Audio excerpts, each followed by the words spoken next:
महमूद खान अचकज़ई साहब को मैंने आपसे भी रिक्वेस्ट की है कि काइंडली उसको नोटिफाई कर दे, ताकि वो आकर के हमारे लीडर ऑफ द अपोजिशन बन के इस सीट को ले ले और वो हमारी तर्जुमानी करके हम यहां पर अपनी बात कर सके। जनाब स्पीकर, हमारे साथ जितनी सख्तियां हुई है उसका गर्दान मुश्किल है।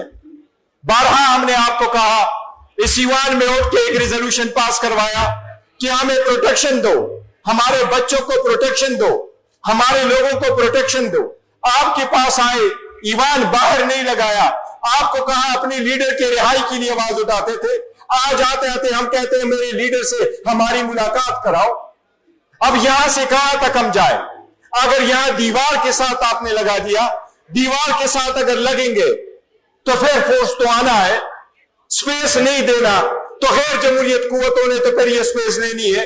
आपने वक्त नहीं देना, सुनना नहीं है और उनकी नहीं करानी। और जिस तरीके से प्रेस कॉन्फ्रेंस के बाद जिस तरीके से गैर जिम्मेदाराना ऐसी की तैसी फेरनी है, सब ऐसे स्टेटमेंट आएंगी तो उसमें किसी एक के लिए कुछ नहीं बचेगा। शुक्रिया। जनाब स्पीकर, खोलें, कंक्लूड करूं। जनाब स्पीकर, मेरी रिक्वेस्ट होगी कि अचकज़ई साहब जरूर बोले, लेकिन जनाब स्पीकर, जमहूरियत में लोग एक दूसरे को माइनस नहीं करते, इंक्लूजन से जमहूरियत चलती है। ईवान होता इस तरफ से। मैंने आपके साथ यहां एक मर्तबा गुफ्तगू करते हुए मैंने यह कहा था कि यह ख्याली होगी हुकूमत की कि हम अगर माइनस हो गए तो ये बचेगी। ये कारोबार की दुनिया नहीं है जहां दो में से एक माइनस करो तो एक बच जाएगा। ये सियासत है इस मुल्क की, इसमें से इसको माइनस करोगे तो ये भी नहीं बचेगा, कोई भी नहीं बचेगा। एक माइनस होगा तो एवरीवन माइनस हो जाएगा। जी ठीक है। जनाब स्पीकर, कौम बड़ी मुश्किल में है, वो उम्मीद के साथ हमारी तरफ देखते हैं।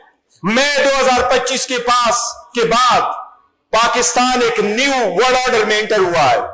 इसमें हमारी भी कंट्रीब्यूशन शामिल थी। हम यहां मौजूद थे, इकट्ठे कौम बन करके हम खड़े हुए और एक कौम बन करके हमने पाकिस्तान को बहुत बड़ी कामयाबी दी। हम नहीं चाहते पाकिस्तान की इतनी बड़ी कामयाबी जाके आपस में मुश्त गिरबान हो जिससे सब कुछ खतरे में पड़ जाए। जनाब स्पीकर, आपने हमेशा अच्छा रोल प्ले किया है। मैं ये रिक्वेस्ट करूंगा कि ये ईवान अपना रोल प्ले करे, उन लोगों के हाथों में ना दे जो इश्तियाल बनाना चाहते हैं, उन लोगों के हाथों में चीजें ना जाए जो आग लगाना चाहते हैं। जनाब स्पीकर, जो तीली पहनता है उसको दुनिया मुजरिम समझती है, जो सीज फायर करवाता है उसको लोग हीरो समझते हैं। हमने सीज फायर करना है, हम आपने थैंक यू। मैं ये जनाब स्पीकर जी, मैं ये आखिर में रिक्वेस्ट करता हूं जी जनाब स्पीकर, हम कहां कहां फरियाद करें।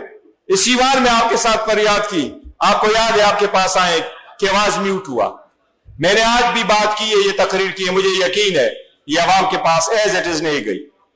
अगर इतना ही ट्रस्ट डेफिसिट हो जाए कि हम मुल्क के दुश्मन होंगे तो जनाब स्पीकर फिर यहां आपके साथ बैठने की जरूरत शायद नहीं है। और अगर ये हालात ऐसे रहते हैं तो शायद हमारे चंद हफ्ते चंद महीने ही फिर आपके साथ होंगे। इस ट्रस्ट डेफिसिट को हमने खत्म करना है। जनाब स्पीकर, लीडर हमारा जेल में, बीवी उसकी जेल में, 5 दिन में 3 कन्विक्शनें हुई, 45 साल की सजा दी गई। अवाम ने फिर साथ खड़े हो कि जनाब स्पीकर, 2 महीने में जिस केसेस का फैसला हुआ है, 11 महीने में हमारा केस नहीं लग सका। अदालतों में केस नहीं लगते, मुलाकातें नहीं होती, वकला के नहीं है, लीडरशिप के नहीं है, तो फिर कहां जाएंगे? ऐसे सरकमस्टांसेस में जनाब स्पीकर, जो लोग ये सब कुछ कर रहे हैं उनको हम दुआ दे के बददुआ दे। हम फिर भी कह रहे हैं कि मुल्क और जमहूरियत की खातिर हमने आगे चलना है और बढ़ना है। जनाब स्पीकर, ये वक्त है कि रिकॉग्नाइज करें हमारे इस फोर्स को। अगर आप इस फोर्स को नहीं रिकॉग्नाइज करते जो इस वक्त आपके सामने 3 करोड़ आवाम को कर रहे हैं, तो आप आग से खेलने वाली बात होगी। जनाब स्पीकर, ये मुल्क की बहुत बड़ी बदकिस्मती होगी अगर इतने बड़े बड़े फोर्स को आपने नजरअंदाज किया। एक आग लगती है लेकिन एक चिंगारी से लगती है। जनाब स्पीकर, ये वक्त है कि हम इस टेंशन को